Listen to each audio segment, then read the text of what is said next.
सबको भी लगाओ, सबको लगाओ।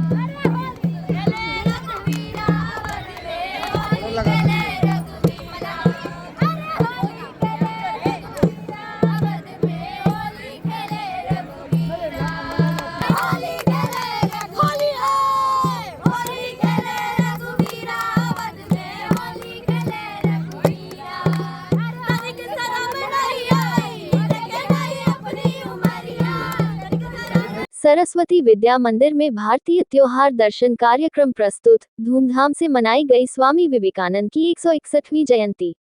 स्थानीय सरस्वती विद्या मंदिर में स्वामी विवेकानंद की 161वीं जयंती के अवसर पर शुक्रवार को भारतीय त्योहार दर्शन, भारत में सभी धर्म के होने वाले त्योहार का प्रदर्शित किया गया। साथ ही पूर्व छात्र सम्मेलन का भी आयोजन किया गया। कार्यक्रम का शुभारंभ क्षेत्रीय पूर्व छात्र संयोजक आलोक कुमार तिवारी, विद्यालय के अध्यक्ष जोकू प्रसाद, उपाध्यक्ष डॉक्टर धर्मचंद लाल अग्रवाल, राजकुमार प्रसाद, सचिव रवि प्रकाश, पूर्व छात्र संयोजक चंदन कुमार आदि ने संयुक्त रूप से भारत माता, ओम, मां शारदे एवं विवेकानंद के चित्र के समक्ष दीप प्रज्वलित व पुष्प अर्पित कर किया। तत्पश्चात मुख्य अतिथि सहित समिति एवं स्थानीय मंदिर के पुजारियों को अन्न वस्त्र और रामचरितमानस का पुस्तक देकर सम्मानित किया गया। कार्यक्रम में मुख्य रूप से भैया बहनों द्वारा भारत में होने वाले प्रमुख पर्व दीपावली, वट सावित्री, जितिया, कर्मा, छठ, दशहरा, होली, जन्माष्टमी, महाशिवरात्रि, मकर संक्रांति, तीज आदि का पर्व प्रशंसनीय रहा। विद्यालय के पूर्व छात्रों की ओर से आयोजित भारतीय त्योहार दर्शन कार्यक्रम में भैया बहनों ने भारत के सभी त्योहारों को प्रदर्शित कर वहां उपस्थित लोगों का मनमुग्ध कर दिया। वहीं अभिभावकों ने भी बच्चों की भूरी भूरी प्रशंसा की। प्रधानाचार्य रविकांत पाठक ने कार्यक्रम की महत्ता पर प्रकाश डालते हुए कहा कि भारत में लोग अपने पारंपरिक व्रत त्योहार के मूल तत्वों को भूलते जा रहे हैं। भारत का हर त्योहार खुशी और एकता का प्रतीक है, जो विभिन्न जाति धर्मों और संस्कृतियों के मनुष्यों को एक कर भारतीय होने का गर्व महसूस कराता है। होली क्यों मनाया जाता है? होली एक बहुत मतलब हमारे देश में होली रंगों के उत्सव के रूप में मनाया जाता है। इसके पीछे एक बहुत ऐतिहासिक घटना है जो बहुत पुराने समय से मतलब जो हमारे पूर्वज मानते आए हैं। वही ऐतिहासिक घटना है कि जो हिरण्यकशिपु थे, उनके जो बेटे थे प्रहलाद, वो बहुत बड़े विष्णु भक्त थे। लेकिन हिरण्यकशिपु को ये बात अच्छी नहीं लगती थी कि वो विष्णु भगवान के अगेंस्ट थे, उन्हें अच्छा नहीं मानते थे।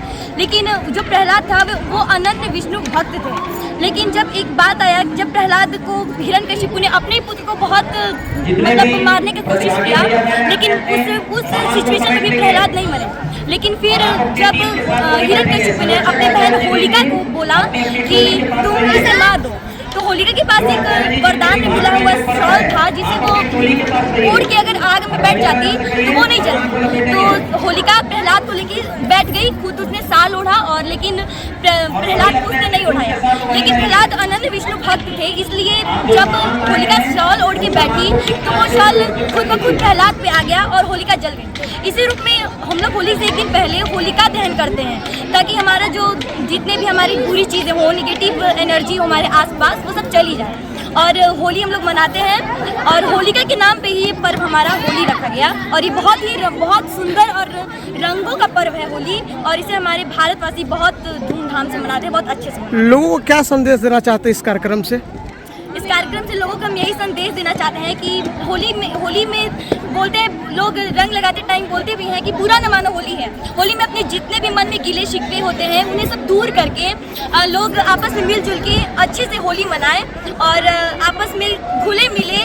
और इस होली में हम बुजुर्गों को ना भूलें, हमें साथ में मिलके अपना होली मनाएं और अपना रंगों का जो पर्व है उसे अच्छे से खुशियों के रंग में रंग जाए, अपना परिवार अच्छा हो जाए।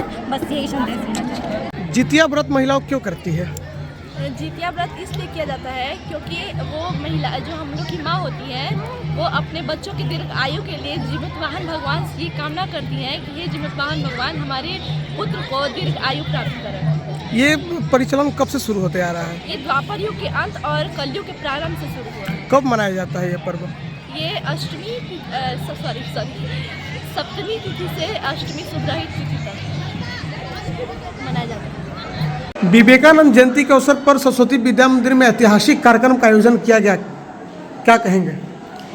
जी, ऐसे तो हर वर्ष पूर्व छात्र सम्मेलन के अवसर पर कोई ना कोई कार्यक्रम होता है, लेकिन इस बार एक बृहद योजना बनी थी कि हमारे जो आज के जो यूथ जनरेशन है वो धीरे धीरे जो हमारे त्यौहार मनाए जाते हैं उसकी गरिमा को, उसके महत्व को धीरे धीरे भूलते चले जा रहे हैं। तो ऐसा अपने लोग मिल करके बैठ करके एक योजना बनाएं कि कार्यक्रम ऐसा किया जाए जिसमें कि हमारे जितने भी भारतीय त्यौहार हैं उनका दर्शन कैसे प्राप्त हो, आज के यूथ जनरेशन कैसे प्रैक्टिकली उसको समझ पाए। इसके लिए एक भारतीय त्यौहार दर्शन करके इस कार्यक्रम का आयोजन किया गया। इसमें पूर्व छात्रों को बुलाया गया, इसमें अभिभावकों को बुलाया गया, बाहर के गणमान्य भी उपस्थित हुए थे और जो विद्यालय के भैया बहन हैं, चाहे वो LKG में पढ़ते हों चाहे 10th में पढ़ते हों, सब लोगों ने मिल करके एक एक छोटे छोटे से लेके बड़े बड़े त्योहारों को और उसका मंचन ग्राउंड में प्रैक्टिकली रूप में किया। उसमें हमारे जो बूढ़े घर के जो लोग होते हैं जिनको आजकल के त्योहारों से अलग कर दिया जाता है, उनकी भी झलकियाँ थी, वो भी सब थे और छोटे बच्चे भी हमारे कार्यक्रम का बहुत आनंद ले रहे थे। तो कुल मिलाकर के जो त्यौहार की गरिमा समाप्त होते जा रही है, उस त्योहारों की गरिमा को ठीक ठाक दिखाते हुए आज की यूथ जनरेशन समझें, इसके लिए हमने विद्यालय के ही परिसर में कुल 22 जो जनवरी से लेकर के दिसंबर तक में मनाए जाते हैं, ऐसे 22 त्योहारों को हमने ग्राउंड में प्रैक्टिकली दिखाने का एक विचार किया था। वही आज कार्यक्रम पूर्व छात्र सम्मेलन के अवसर पर, चूँकि आज विवेकानंद जी की जयंती भी होती है, युवा दिवस है, उसी अवसर पर हमने भारतीय त्यौहार दर्शन कार्यक्रम का आयोजन किया। कार्यक्रम का मुख्य उद्देश्य क्या है? मुख्य उद्देश्य कार्यक्रम का यही है कि जो आज के लोग जो त्योहारों को भूलते जा रहे हैं, उस त्योहारों को हम कैसे बहुत निकटता से जाके समझें। जैसे आप मकर संक्रांति ले लें, हमको याद है कि बचपन में जब मकर संक्रांति हुआ करता था हमारे घर में, एक दिन पहले उसकी मिठाई आती थी और उसके सुगंध से रात भर नींद नहीं आती थी। लेकिन आज क्या है कि 10 दिन पहले से भी लोग तिलकुट खा रहे हैं, सब कुछ खा रहे हैं, तो धीरे धीरे उसकी महत्ता खत्म होते जा रही है। मेन उसकी महत्ता को बताने के लिए ही इस कार्यक्रम का आयोजन किया गया था।